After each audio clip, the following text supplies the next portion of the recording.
Good morning student. आज हम शुरू करते हैं टैक्स का पहला चैप्टर, इंट्रोडक्शन एंड डेफिनेशन। ध्यान से सुनिए। भारतीय राजस्व में आयकर का अत्यंत महत्वपूर्ण स्थान है। भारतीय राजस्व में आयकर के अत्यंत महत्वपूर्ण स्थान होने के दो प्रमुख कारण हैं। प्रथम तो यह कि आयकर भारत सरकार की आय का महत्वपूर्ण एवं लोचनशील साधन है। दूसरे, देश में व्याप्त आर्थिक विषमता को दूर कर आर्थिक समानता लाने में इस कर से महत्वपूर्ण सहायता प्राप्त हो सकती है।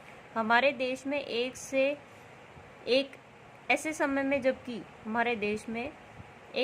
में जबकि सरकार समाजवादी समाज की रचना करना चाहती है तथा आय एवं संपत्ति के असमान वितरण को दूर करना चाहती है, आयकर का बड़ा महत्व है। तो इनकम टैक्स इंडिया के परिप्रेक्ष्य में बहुत इम्पोर्टेंट है, क्योंकि यहाँ पे आर्थिक असमानता बहुत ज़्यादा है। जो गरीब है वो बहुत गरीब है, अमीर है वो बहुत अमीर है। तो जो अमीर है उनसे टैक्स के माध्यम से पैसे कलेक्ट करके और गरीबों में समाज कल्याण योजनाओं को लागू करते हैं, इम्प्लीमेंट करते हैं। तो सामाजिक कल्याण के लिए जो योजनाएं बनती है उनके लिए पैसे की ज़रूरत पड़ती है, और वो उसके लिए जो स्रोत है वो इनकम टैक्स एक महत्वपूर्ण स्रोत है सरकार के लिए। अब इसमें दो तरह के टैक्स होते हैं, एक डायरेक्ट टैक्स होता है, एक इनडायरेक्ट टैक्स होता है। तो आगे देखते हैं करों के प्रकार, काइंड ऑफ टैक्स। तो हमारे देश में दो प्रकार के कर वसूल किए जाते हैं, प्रत्यक्ष कर और अप्रत्यक्ष कर। प्रत्यक्ष कर क्या है? जो सीधे हमें पे करना पड़ता है, हम खुद उसको गवर्नमेंट को पे करते हैं। और देखिए, इसको रीड कर रही हूँ। प्रत्यक्ष कर से आशय ऐसे कर से होता है जिसका भार उसी व्यक्ति को वहन करना पड़ता है जिस पर यह लगाया जाता है, अर्थात कराघात, इंसिडेंस ऑफ टैक्स एवं करापात, इम्पैक्ट ऑफ टैक्स एक ही व्यक्ति पर होता है। तो जिस पे टैक्स लागू होता है वही उस टैक्स को पे भी करता है। जिस व्यक्ति पर इस कर को लगाया जाता है वह व्यक्ति अपने स्वयं के पास से इस कर का भुगतान करता है। वह इस कर को अन्य व्यक्ति से वसूल नहीं कर सकता। प्रत्यक्ष करों में आयकर प्रमुख है। तो प्रत्यक्ष कर में इनकम टैक्स इम्पोर्टेंट है, ये डायरेक्ट टैक्स है, और जिस व्यक्ति पर ये रेट लागू होगी उसको स्वयं ही उसका टैक्स पे करना होगा, वो किसी और से वसूल करके इसको पे नहीं करेगा।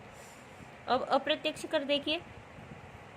अप्रत्यक्ष कर से आशय ऐसे कर से होता है जिसका कराघात, इंसिडेंस ऑफ टैक्स एवं करापात, इम्पैक्ट ऑफ टैक्स। तो incidence of tax and impact of tax अलग अलग व्यक्तियों पर होता है। इस कर का भुगतान यद्यपि उसी व्यक्ति द्वारा किया जाता है जिस पर इसे लगाया जाता है, परंतु वह ऐसे कर को वस्तुएं एवं सेवाओं के उपभोग करने वाले व्यक्ति से वसूल कर लेता है।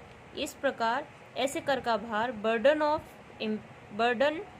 इम्पैक्ट वस्तुएं एवं सेवाओं का उपयोग करने वाले व्यक्ति पर हस्तांतरित कर दिया जाता है। तो टैक्स तो जैसे हम शॉप से कोई बिजनेसमैन है वो बेच रहा है तो टैक्स उसको पे करना है, इनडायरेक्ट टैक्स, पर वो उससे को कस्टमर से वसूल कर रहा है। जो प्रोडक्ट वो सेल कर रहा है वो उसमें इंक्लूड है, जैसे जीएसटी इंक्लूड है। पहले अलग अलग टैक्स, अलग अलग तरह वैट और कई तरह के टैक्सेस होते थे। अब एक मात्र कर हो गया जीएसटी। तो वो जो बिजनेसमैन है या दुकानदार है वो कस्टमर से वो पैसे लेकर उसको गवर्नमेंट को पे करता है। तो उसका टैक्स वो किसी और से वसूल करके गवर्नमेंट को पे कर देता है, तो वो बर्डन शिफ्ट कर देता है। जो डायरेक्ट टैक्स होता है उसमें हम किसी पे शिफ्ट नहीं करते। अगर हम पे वो टैक्स लागू है तो हम ही उसको अपनी जेब से भरते हैं। इनडायरेक्ट टैक्स में जो टैक्स हम पे लागू है वो हम स्वयं अपनी जेब से ना देकर उसको किसी और से वसूल कर लेते हैं और फिर पे कर देते हैं। ठीक है। अब इसमें देखिए, अप्रत्यक्ष करों में वस्तु एवं सेवाओं कर जीएसटी, विक्रय कर, सेल टैक्स, फिर उत्पादन शुल्क, फिर सीमा शुल्क एवं सेवा कर प्रमुख है। ठीक है।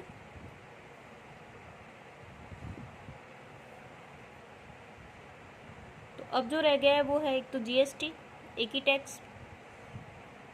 अब सर्विस टैक्स तो रहा नहीं, सिर्फ जीएसटी है, और दूसरा एक कस्टम ड्यूटी है जो अलग से पे करनी पड़ती है। बाकी सारे टैक्स खत्म कर दिए, sales tax, VAT, excise duty, ये सब खत्म हो चुकी है। उनकी जगह लागू होता है सिर्फ जीएसटी।